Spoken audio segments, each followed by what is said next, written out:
बिहार की राजधानी पटना में बनी ये आलीशान कोठी जिनकी है, उन्हें जगत सेठ के नाम से जाना जाता है। खंडहर बन चुकी इस कोठी का इतिहास हम सभी को जानना चाहिए। जगत सेठ कोई व्यक्ति नहीं बल्कि एक धनी व्यापारी परिवार का नाम हुआ करता था। बंगाल समेत देश के कई शहरों में इनकी विशाल कोठियां थीं। जगत सेठ के बारे में प्रसिद्ध है कि वे मुगलों से लेकर अंग्रेजों तक को पैसा देते थे, लेकिन ये परिवार कभी भी मराठों या किसी हिंदू राजा की आर्थिक सहायता नहीं करता था। उन्हें लगता था कि अंग्रेज और इस्लामी शासक ही असली राजा हैं। इस मानसिकता का क्या परिणाम हुआ, ये उन सेकुलर हिंदुओं को अवश्य जानना चाहिए जिनके सिर से मजहबी एकता और गंगा जमनी तहजीब का भूत अभी तक नहीं उतरा है। पहले एक नजर जगत सेठ परिवार के इतिहास पर।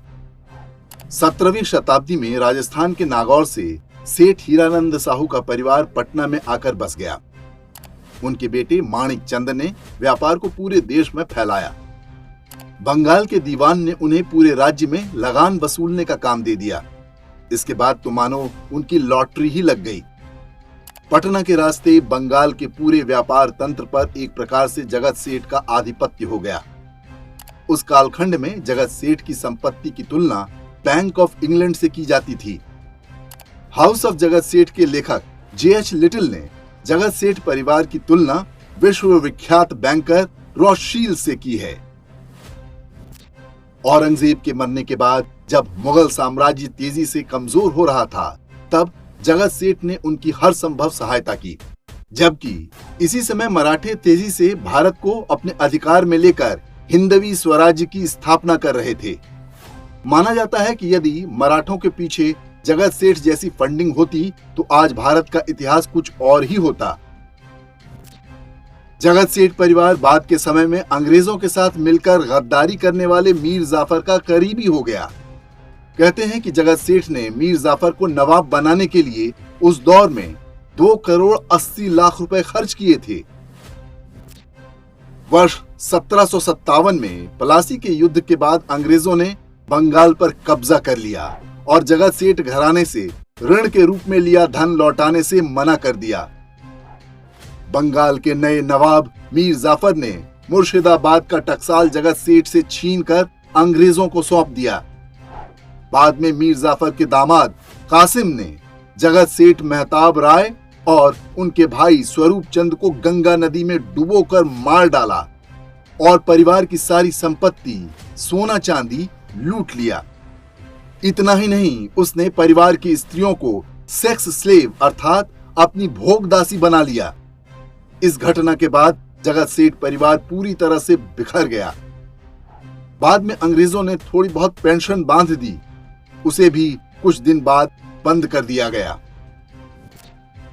ये कहानी मति भ्रमित हिंदुओं के लिए एक सबक है, जिन्होंने अपने ही इतिहास से कुछ न सीखने की कसम खा रखी है।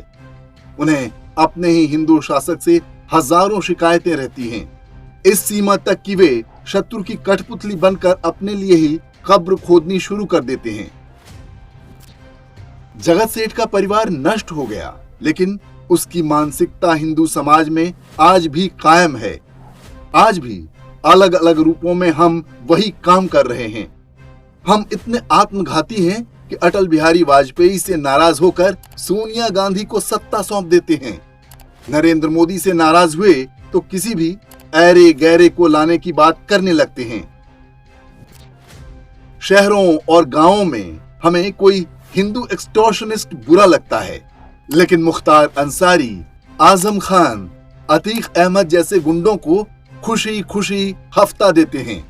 इन सारे ही मजहबी अपराधियों के पीछे आपको किसी न किसी जगत सेठ का हाथ अवश्य मिल जाएगा। हम हिंदू एक्सटॉर्शनिस्ट को नहीं पालेंगे जो केवल कुछ पैसे ही लेगा। हम मुसलमान एक्सटॉर्शनिस्ट को पालेंगे जो पैसे लेगा, फिर हमारी महिलाएं और संपत्ति लेगा और अंत में हमारे गले भी काटेगा। सनातन एकता शक्ति हमारा मुख्य उद्देश्य समाज के सामने सच रखना और जागरूकता लाना है। आप इन वीडियो को समाज जागरूकता के लिए जैसे मर्जी यूज कर सकते हैं। जय श्री राम, जय सनातन।